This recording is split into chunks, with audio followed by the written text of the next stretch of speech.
Rivero Saro, coordinador de la red social obradorista Rezo y cotitular de las y los jueces del pueblo. Antonio, ¿cómo estás? Buenos días todavía, ya te iba a decir buenas tardes, pero me está comiendo el reloj. ¿Cómo te va? Bien, muy bien. Don Francisco, don Francisco no sonó algo de televisión. Francisco, Sonó a programa de televisión, Antonio. fíjese que soy, y me da mucho gusto saludarlo, soy una persona que sigue su trabajo y por supuesto No, si me hablas de tú, Antonio, por favor, no te preocupes, por favor, estamos entre compañeros. bien, Paco, muchas gracias de verdad por la cálida recepción y por la oportunidad de estar aquí con ustedes en Sin Censura. Interesante, muy interesante todo lo que apunta a nuestro compañero Toño Ruiz. Lo que ha sucedido el día de hoy, esta entrevista maravillosa en la cual vemos humanizarse a una de nuestras ministras del Poder Judicial, cosa que, bueno, ya venía ocurriendo con la ministra Lenia Batres, ¿sí? Porque pues es muy cercana al pueblo, es la ministra del pueblo, pero me parece que la ministra Estela Ríos se suma a este manejo, a dar la cara al pueblo y es parte de este nuevo espíritu transformador o en este espíritu de cambio de la Suprema Corte de Justicia y me parece genial. Es muy importante también señalar que la ministra, fíjate que tuvimos oportunidad de entrevistarla en las y los jueces del pueblo, estuvimos en un conversatorio con ella, muy agradable, muy amable con nosotros, es muy directa, es muy, muy clara y sencilla también en sus palabras. ¿Por qué?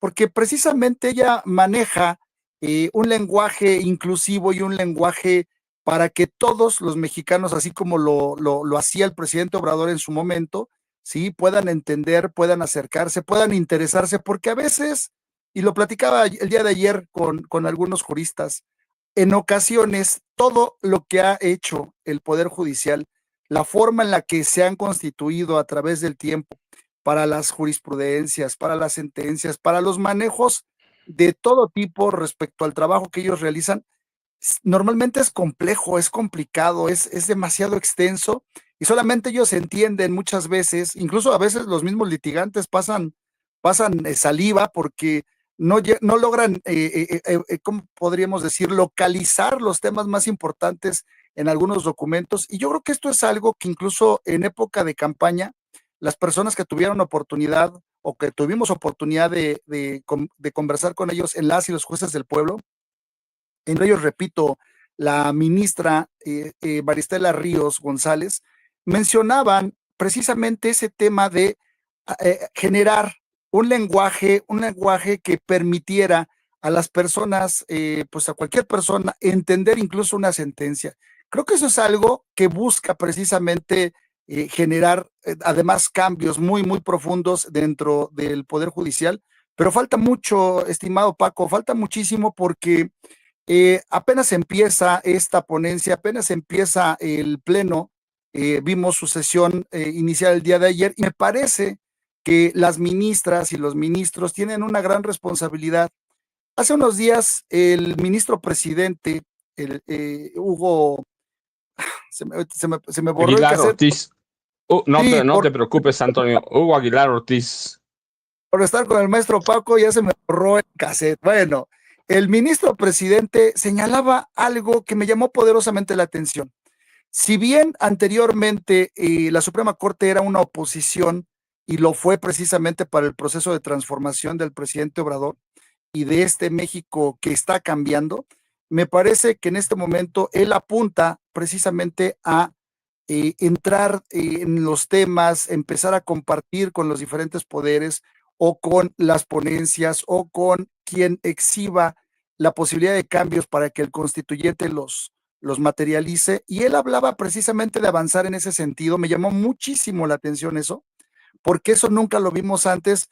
Y yo recuerdo incluso un cuate que andaba en las redes sociales haciéndose pasar por magistrado y decía, el Poder Judicial no tiene por qué hablar con nadie, no estamos en ninguna parte de la Constitución, de las leyes, dice que tenemos que dialogar. Esto fue previo al proceso de reforma, al proceso ya de análisis y de trabajo de la reforma.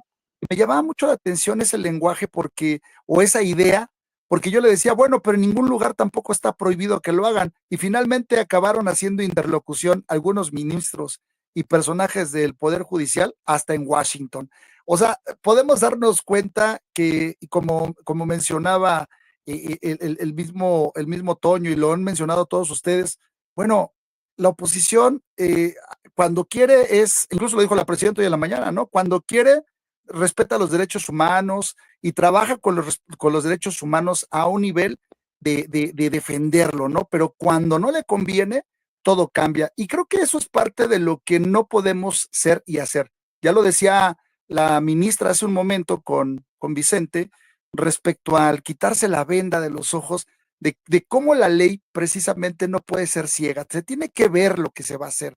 Y tú lo apuntabas muy bien en el resumen o en el inicio, retomando la transmisión, y me pareció bien interesante que esos mensajes se tienen que hacer llegar muy lejos, querido Paco, porque si algo ha pasado, y eso lo hemos vivido precisamente en este proceso de politización de la ciudadanía, del pueblo de México, es que previo a ello, pues necesitamos tener conocimiento y necesitamos entrar a los temas, y precisamente muchos de los elementos, tanto del gobierno, tanto de las narrativas, tanto de estos grupos que en algún momento se apoderaron de alguno de los poderes o los tuvieron todos, pues era eso, ser cansón, pensar que, por ejemplo, un informe de gobierno de 12 horas era una solución al proceso pues, de rendir cuentas y de informar, y qué equivocados estaban, y más bien, qué acertados estaban en su política de cansar a la gente que no se interesaran absolutamente en nada de esto. Y a partir de la llegada del presidente Obrador, de la apertura de la narrativa, de la apertura de la rendición de cuentas, todos los días por la mañana, pues vemos y se ha generado un proceso de comunicación completamente distinto, enfocado a que precisamente la gente de cualquier estrato social, económico, cultural, vamos, de cualquier parte del país, incluso de fuera del país, se interesa en estos temas, y creo que esto es algo que la ministra apunta hace un momento y lo hace de manera genial. Me parece que es precisamente el espíritu y el principio de lo que queremos ver en la Suprema Corte. Ahora hay otra circunstancia. Mencionaba el ministro presidente, precisamente en esa entrevista que vi, mencionaba que, bueno, van a tener que revisar lo que haga el constituyente, y me parece una responsabilidad muy grande de parte del constituyente, precisamente eso, generar cambios, reformas, adiciones, leyes secundarias, vamos, el ejercicio para lo que existe precisamente la Cámara de Diputados, la Cámara el Senado, perdón, de la República, y las cámaras locales. Esa responsabilidad con la constitución de leyes, con los cambios, con los ajustes, con el pulido, por ejemplo, pendiente de una reforma al Poder Judicial que requiere más profundidad, que requiere más elementos, que requiere asentar una serie de aspectos que lo pudimos ver en esta instalación reciente, pues no del Pleno de la Suprema Corte, sino de todo el proceso, desde el mismo proceso de elección, que también es llamado a ser pulido por la reforma político-electoral. Me parece bien interesante que todo este proceso en el cual ellos, y lo mencionaba el ministro presidente, van a estar atentos. ¿Para qué? Pues para garantizar que las leyes que se están emitiendo o que se están decretando, pues para que entren en vigor y para que hagan cambios importantes, pues estén apegadas precisamente al espíritu de los derechos constitucionales de los mexicanos. Eso me llamó mucho la atención también, porque anteriormente ni siquiera les importó detener reformas que el presidente Obrador, ¿sí?, había lanzado, y pues todas recordaremos reformas o leyes secundarias o cambios, los frenaron posiblemente con unas jurisprudencias así gigantescas y con una serie de elementos que, vuelvo a decir, canzones, incluso rebuscados, y eso me pareció que, bueno, al final no nos permitió dar ciertos pasos en el crecimiento y en los cambios del país, que ahora se están dando con este paquete de 19 reformas, de 40 cambios a leyes, y que vienen más, y vienen pues reformas bien cruciales para temas de seguridad pública, para temas del manejo de fiscalías, simplemente la reforma político-electoral es tan profunda y tiene que ser tan profunda como perfectible tal vez, pero si se puede perfecta, mejor, porque lo estamos viendo ahora precisamente, y eso es a lo que voy. Si el constituyente de verdad no concentra todos sus esfuerzos en no solamente hacer leyes que van a revisar en la Suprema Corte y que cumplan con un estándar, pues tenemos que decir, de perspectiva social, cultural, etcétera, etcétera, pues si ellos no hacen un trabajo adecuado, posiblemente en el pulido de esas leyes volvamos a detenernos. Y a mí me preocupa que se termine esta legislatura y con ello pudiéramos tener a lo mejor una variación respecto a esas mayorías calificadas que necesitamos para seguir haciendo cambios. Eso posiblemente es lo que más me preocupa, pero me interesaría mucho ver a un constituyente sacándole máximo provecho. Por ahí está una ley agraria que también requiere de mucha atención. Por ahí están leyes y cambios a lo que tiene que ver con la salud en México, con la educación. Mucho pulido de leyes, mucho pulido de las reformas, de los artículos de la Constitución. Se requiere mucho trabajo del constituyente y bueno, pues obviamente es claro que personajes, ¿no?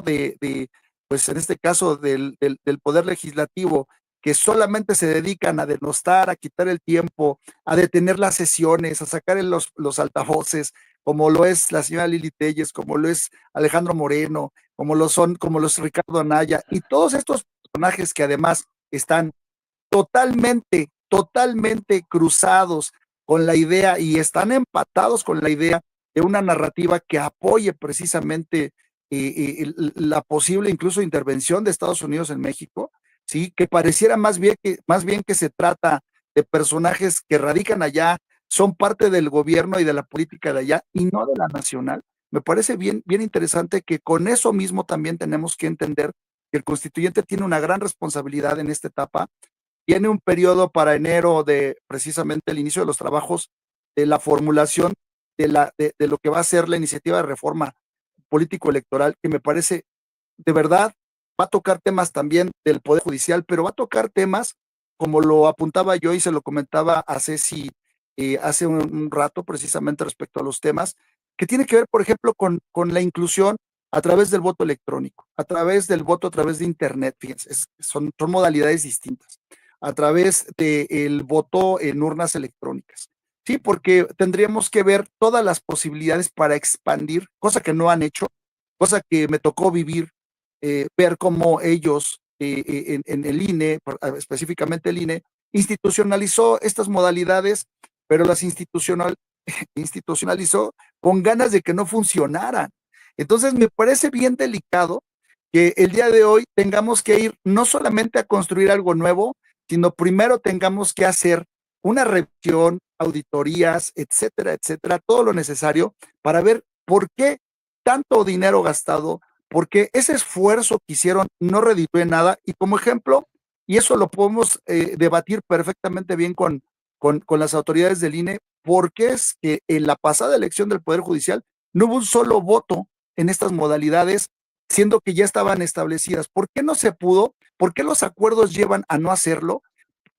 ¿Cuál es el sentido y el espíritu de negarle a las personas, no solamente en el extranjero, sino a las personas que están en tránsito en México? Porque habría que decir que una modalidad de este tipo resolvería el que, por ejemplo, Paco Cruz, o Antonio Tiveros, si tenemos que estar presentes en Baja California el domingo en la mañana por trabajo, por gusto, por lo que sea, ¿por qué no podemos votar a través de una aplicación de celular? ¿Por qué no podemos hacerlo desde allá? ¿Y por qué tenemos que perder la oportunidad de ejercer nuestro derecho constitucional al voto? ¿Por qué tiene que ser así, Paco? ¿Por qué no podemos ampliarlo? Pero además es un ejercicio que vienen puliendo o que están puliendo y no está efectivamente avanzando. Entonces, no hubo votación para el Poder Judicial y en la de presidenta, pues oye, para la elección de presidente en México no pasó de los 20,000 votos de personas que en el exterior, simplemente contando Estados Unidos, podríamos hablar de más de 10 millones de personas con credencial. Entonces, sí hay una serie de efectos y de circunstancias que nos llevan a entender que esta reforma político-electoral tiene que ser muchísimo, muy profunda, ¿no? Entonces podría extenderme horas hablando de esto, Oh, ¿sí? Pero adelante, Paco, por favor. No, horas enteras podríamos extendernos, Antonio, sí, pero es que ha tocado, mire, cuántos temas. Primero, la Suprema Corte. Sí, la Suprema Corte puede revisar leyes que han sido dañinas. Podemos nombrar muchas, por ejemplo, las pensiones. Cuando Cedillo recorta las pensiones, la Suprema Corte pudo haber intervenido, le recortó a los trabajadores, y me incluyo en eso, nos recortó nuestras pensiones al 70%, al 30% de lo que ganábamos. Recortaron el 70%. Es la Corte de Cedillo, pero la Corte de Salinas igual, ellos pudieron haber evitado la descapitalización del campo, pudieron haber frenado la venta de las empresas públicas, pudieron haber frenado el FOBAPROA, así que ese es uno. Segundo, lo que menciona Antonio también, el cambio de lenguaje. Hay que hacer accesible la Suprema Corte, las magistraturas, a la gente, a todos. Hay que hacer lenguajes inclusivos, ¿sí? Hay que hacer lenguajes, hay que vencer las barreras burocráticas, hay que digitalizar trámites, que es lo que está hablando ahora con el INE, y luego vamos al INE también. ¿Por qué gastar tanto? ¿Por qué tanta burocracia? ¿Por qué no pueden poner en marcha programas que ya debíamos tener? ¿Por qué es tan caro el voto? Es más caro en este país que en Brasil. Así que podíamos hablar horas enteras, Antonio, pero vamos a tener mucho tiempo para platicar. ¿A dónde te encontramos, Antonio? ¿A dónde te buscamos? Y tú sabes que me da mucho gusto platicar la primera vez. Yo espero que sea la primera de muchas. Así que es Antonio Ontiveros. ¿A dónde te buscamos? ¿A dónde te encontramos, Antonio? Y de veras recibe un abrazote. Paco Cruz, maestro, de verdad es un honor estar con usted aquí, estar contigo aquí. Y nos encuentran en Twitter, bueno, antes Twitter, ahora X, que estamos haciendo como complot para seguir diciendo Twitter todos, pero bueno. Estamos en una cuenta de X que es Rezo Obradorista, también nos encuentran así en las diferentes redes, principalmente las actividades en TikTok. Estamos reformando todo nuestro proceso de comunicación para poder tener más contenido, para poder llegar más lejos, para poder estar más en contacto con ustedes. Y también a través de las participaciones que nos ha dado oportunidad el equipo de Sin Censura, el día de hoy, Ceci, Vicente, usted, profe, es que se me sale hablarte así, perdón, pero No, es no, un, Antonio, la verdad es que ¿no? O sea, además, sí, no, no, es es una mala, es una costumbre, es un hábito de respeto muchas veces, pero la verdad es que yo les voy a confesar, a mí en mi casa, y lo digo con mucho respeto a mi papá, a mi mamá, siempre me enseñaron a hablar de tú a todo mundo. Yo no recuerdo que mis papás le hubieran hablado de usted a alguien porque no decían, lo mismo tienes que respetar a tus compañeros de la escuela que a las personas adultas. Y en la forma del tono está eso, pero no, Antonio, la verdad es que es un placer platicar contigo. Vamos a tener muchas oportunidades, Antonio, espero que sí, ¿verdad? Pero yo me quedo unos minutos, Antonio, a despedir, un par de minutos a despedir el programa, pero yo te dejo un abrazote, Antonio, de veras. Paco, muchas gracias y te dejo para el tintero dos cosas. Una invitación para que nos acompañes en las y los jueces del pueblo en medida de lo que sea posible para precisamente conversar con nuestros amigos que son juristas y que se habla de cultura, precisamente de cultura jurídica. Estás cordialmente invitado, tú y todo el equipo de Sin Censura y todos nuestros compañeros, porque todos Gracias. tienen elementos valiosísimos. Y el otro elemento es que en un momento en el que la tecnología pues ya rebasó completamente al hombre, habría que decirlo así, ya incluso hay servicios de novios o novias virtuales que lo apapachan a uno como nunca nadie lo va a hacer, ¿sí? Podemos hablar también del Laboratorio Mexicano de Tecnología que ha instalado y que viene con ese ejercicio de la presidenta Sheinbaum. Así es de que alternativas para pulir y reducir el costo en votos y la participación aumentarla y en procesos judiciales las sentencias y el manejo de la información, los expedientes y todo lo que usted se puede imaginar, sí existe la forma, sí existe la tecnología, México la tiene, la presidenta está impulsando eso y ahí hay temas para también para días, semanas y bueno, pues muchas gracias Paco, muchas gracias Ceci, Vicente, un abrazo a este público transformador y ha sido un gusto estar con ustedes hoy aquí en este espacio que nosotros lo hemos bautizado como las y los mexicanos de a pie. Gracias. Un abrazote, Antonio. Ustedes saben, yo me voy, no sé si nos vamos a